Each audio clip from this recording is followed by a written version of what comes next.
ինչ վերաբերվում է հետագա ճակատագրին, ես խնդրում եմ, որպեսզի այսուհետև այն որ նույն բաները ներկայացվելու են առանց փաստական հանգամանքների, առանց ապացույցների, դա աներկբա է, այսպես ասած, ինչպես նշում է ազգային ազգանունի ժողովի կառավարության հետագայում աներկբա է, ես եմ ասում, որ դա աներկբա է, բայց հավատացած եղեք, որ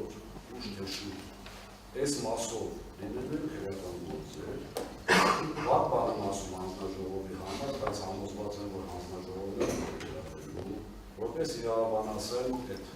պրոցեդուրան, այսպես ասած, պրոցեսը տիրապետող նաև լինելու են բնականաբար, ասել եմ, եթե Կարապետյանի դեպքում 53 քրիչ աշխատում դեռևս ոչ մի տալու բար չկա, որ մենք կարող կասկածել, որ դա քաղաքական է, հանձնաժողովի եւ այս հեծի խմբման գործընթացի հետ կապված 150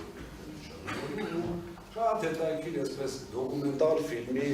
բան է լինելու այսպես, կեպեցիկ ցուցմունքներ, ով ինչ ասեց, ով ինչի բարեց տա, ով ոնց կատարեց, ամփոփ բան բազի են, արդեն 1 ժամ դրոշեն։ Շնորհակալ եմ։ Մի